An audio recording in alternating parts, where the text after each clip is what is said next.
KNN은 산림보호를 위해 실시하는 방제 작업이 불러올 수 있는 역작용에 대해 연속으로 보도해드리고 있는데요.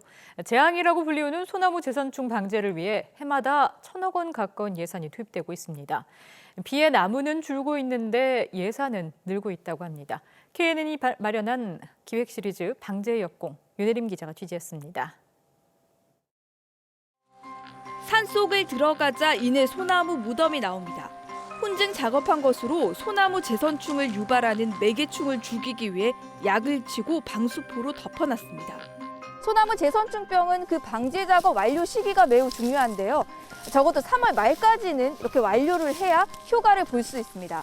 하지만 그 작업 시기마저도 조작했다는 의혹이 나오고 있습니다. 지난 2019년 3월 30일 현장 사진입니다. 나무만 베어져 널브러져 있고 훈증 처리가 돼 있지 않습니다. 하지만 1년 뒤 다시 찾은 현장에는 바로 그날 작업을 완료했다고 적어놨습니다. 신규 발생되는 것까지 이제 보기 싫으니까 그 작업하는 경우 해갖고 4월까지 하는 경우도 있거든요. 그런 부분은. 그또 됐다 보면 그거는 제가 확인을 해봐야 되는 사항인 것 같아요. 허술한 방제 작업은 이뿐만이 아닙니다. 보시다시피 훈증 방수포는 곳곳이 떨어져 나가 있어서 제대로 된 방제 역할을 전혀 하지 못하고 있습니다. 또 여기 작업일 표시란이 있는데요. 기입이 되지 않아서 언제 작업을 했는지 전혀 알 수 없습니다. 바로 옆으로 한번 가보겠습니다. 보시다시피 이곳에는 방수포가 아예 벗겨져 있어서 안에 소나무가 그대로 드러나 있습니다. 뜯겨져 있는 훈증 더미가 곳곳에 질비합니다. 훈증 처리 뒤에 2년 정도는 밀봉해야 방제 효과를 볼 수 있습니다.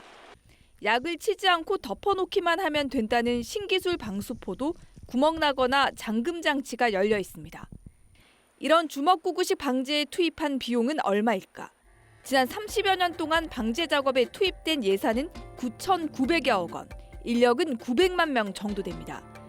소나무 재선충병 발생 수는 해마다 줄고 있는 데 반해 방제 사업에 드는 예산은 거의 매년 1,000억 원을 유지하고 있습니다.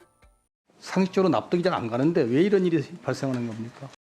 처음에는 집중적으로 발생이 돼서 방제 비용이 적은데 전국적으로 지금 의원님 말씀하신 대로 여러 군데서 다발적으로 발생돼서 단위 면적당 비용이 많이 들어가서 소나무를 보호하고 숲의 회복을 위해 해야 할 방제 작업이 방제라는 명목하에 예산을 쓰기 위한 방제로 변질되고 있는 것은 아닌지 짚어봐야 할 시점입니다.